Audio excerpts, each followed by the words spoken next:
Thank you for downloading this podcast from the British Theatre Guide. For more information about British Theatre Guide, please visit britishtheatreguide.info. Hello and welcome to this British Theatre Guide podcast. I'm Steve Orme, the BTG's Midlands editor, and I'm at Derby Theatre's rehearsal rooms, where the cast and crew are getting ready to perform The Jungle Book. It's Neil Duffield's adaptation of the Rudyard Kipling stories, and it's Derby Theatre's first in-house production with fully integrated British Sign Language. In a moment we'll be hearing from Ivan Stott, who plays Baloo and is composing the music, and Caroline Parker, who 6 years ago was awarded an MBE for services to deaf theatre and drama. But first, Derby Theatre's artistic director Sarah Brigham explains why she wanted to direct The Jungle Book. It's a story that I've always loved. It's a family favourite, isn't it? But then I suppose I was thinking about what's the perfect story to do in this first show that's going to have fully integrated British Sign Language and be our most accessible production yet. And I was trying to think of a story that's about belonging, that's about identity, that's about just who you are and working out who you are and how you communicate in the world. And the story of a little boy who is, abandoned in the forest or lost in the forest and brought up by different people and different animals and has to communicate in a different way, and then goes back to the village and has to find a new way of communicating, seemed like a really perfect story for what we were trying to do in terms of have a conversation with our deaf audiences. But then also for our hearing audiences, it's just a great kind of family tale that's got, leopards and panthers and a big fight and, all that kind of thing in it as well. So, yeah, it kind of felt like a good choice, really, on all of those reasons. Why did you decide that it was going to be fully integrated British Sign Language production? So a lot of people say that outside of London, Derby has the largest deaf population, and I was very aware that we aren't serving that community as well as we could do. So we do BSL interpreted performances, but like a lot of theatres, it's just one show throughout the entire run, and the interpreter stands on the side and the deaf audience have to kind of flick between watching the interpreter and watching the action. And I just thought, as a city with this population, we should be serving them, and how I'm always thinking about who our audiences are and how we can encourage them to come more and have a better experience. And so that's kind of where the conversation started. Everybody knows The Jungle Book, so how is your production going to be different? So I think everyone knows versions of it. So the Disney version is very different to the recent Netflix version, is very different to the original book. I think our version, so it's adapted by Neil Duffield, who's brilliant, and I think he's really taken the bits out of the story and developed it into a really coherent narrative. I think ours is different because it's got live music, so we're working with Ivan, who often does the music for our Christmas shows and creates songs that you're singing for years after. So it's got these kind of great earworm songs that hopefully will engage the audience. And then this whole, our general approach of kind of physical storytelling and lots of movement, but then also this approach of, I think, with having the BSL in it makes it really special and gives it a whole new, even if you don't speak BSL, which I don't, or sign BSL, it gives it a whole new visual layer, which actually is really exciting. It sounds as though it's going to be quite similar to some of your Christmas productions, actor musicians, a whole ensemble piece, and one for all the family. Yeah, I mean, if it ain't broke, don't fix it. But no, it's definitely got my hallmark of kind of, music and movement and all kind of meshed together. I'm more interested in seeing the actors on stage playing the instruments than having a band in a pit that we never see. So it's got all of those hallmarks. It's great. What have rehearsals been like? They've been really interesting. I've been on a huge learning curve. So just understanding, you've basically got two languages in the room. So, and I don't speak one of them. So how, as a director, do you marshal that? How do you make sure that everyone's voice in the room is heard? How do you make sure that this completely new element to the production is of equal access to everything else? It's been really interesting. The company are brilliant. They're really good fun. And we've had a lot of laughter and a lot of enjoyment. And yeah, like literally every day has been a school day, like genuinely. It's like, oh, okay, I need to think about that. Okay, I need to think about that. Luckily, I've been really well supported. So the associate director, Emily Howlett, brilliant director who's done a lot of work in this area, and Rowan Warnock, who's our creative associate, and we've also had a BSL translator, Daryl, as well as Caro and Becky and Emily and Alex in the room. So there's been a lot of people who've made theatre for deaf audiences supporting the whole process, which has been really great because it's allowed me to do what I do best, but also develop and understand and learn as well. On a different level, does it allow grown-ups to do silly things in the name of art? Yeah, absolutely. I mean, Ivan gets to walk around being a bear. Esme gets to prowl on four feet. My career. Absolutely. Yeah, it's a lot of fun. What about you? What do you think is the best thing about being in the jungle? Well, if I could be in the real jungle, there's one of the young people, because we've got a whole community cast as well, so we've been quite ambitious with it. So, 3 deaf actors, 7 actor musicians, community cast of 30 who are in 3 teams of 10. And one of the young people asked me, like, what do you think it'd be like to be in the jungle? And I said, I think the thing I'd like the most is the blue skies ahead above and the brilliant sunshine. And just as we've been rehearsing, the blue skies have started to come, so that's been nice. So it's been really enjoyable. And what about your favourite animal?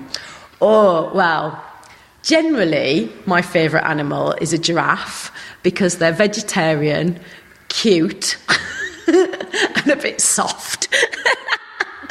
But in this process, so we all have like sign names. So rather than having to finger spell in BSL what your name is, you have a sign name. And Esme said that my sign name should be Lemur because I'm a bit like a lemur, like loads of energy and running around all the time, I think is what she means.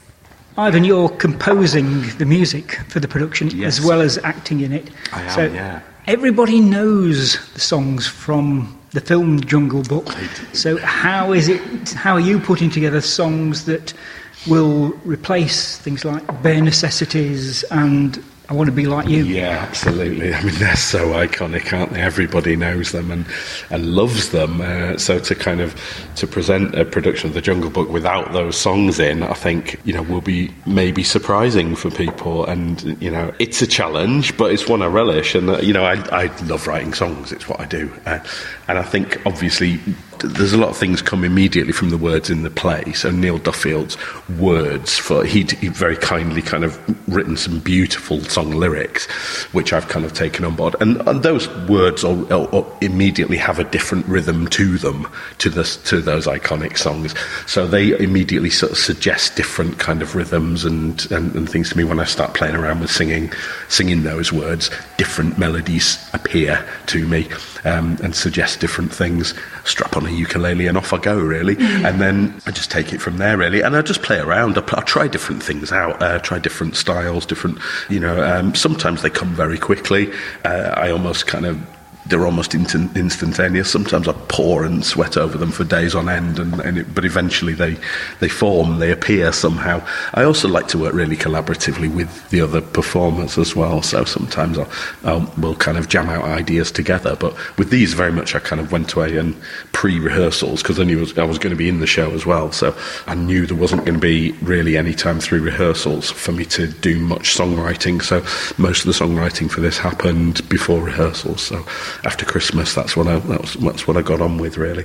But hopefully people will really enjoy what I've done, and certainly Baloo has got a song which isn't the Bare Necessities, but I think people hopefully will go away tapping their toes and loving it. I mean, I don't think it's a spoiler alert, but expect some rock and roll. Do the lyrics always come before the tune, or does it vary depending on the production? Not always. I mean, it depends on the production, depends on the script. So writers will often, write the lyrics out it'll be in the script for me to interpret. And some writers let me kind of play around. Writers like Mike Kenny, for example, who's written a lot of the Christmas shows at Derby, is a very good old friend of mine as well, and he's very happy and trusts me to kind of play around a little bit with the words, maybe the scanning of things, and shift verses about and move things around and maybe add the odd word here and there. And as long as I run it by him, he's usually happy for me to do my thing with it. You've written a lot for Christmas productions at Derby Theatre, Yeah. and it sounds as though there's not all that much difference between writing for the Jungle Book and writing for those Christmas shows? No, it's a very similar process actually. It's a similar kind of length piece. It's aimed at a similar kind of audience. It feels it's only 5 minutes since we were doing Hansel and Gretel, but here we are all of a sudden doing this one. So it's a very similar feel really. What do you prefer, acting or composing, or is it a mixture? I like to be able to do both really. I feel very fortunate that I can do both and I get opportunities to do both. And then in situations like this where I get to put them all together, it's just a dream come true. It's exhausting, but it's a dream come true. You're also artistic director of Hiccup Theatre, which makes work for younger audiences. So that's right. You must know what it takes to make a successful production. So what's going into the Jungle Book to make that successful?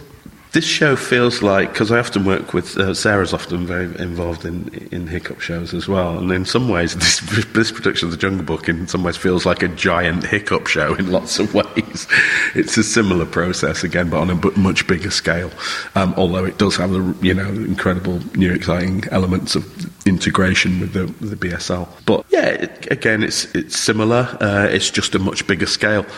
I don't really know what the magic formula is. I think it's just about being truthful and honest and not patronising the audience and making work, I think, that's not...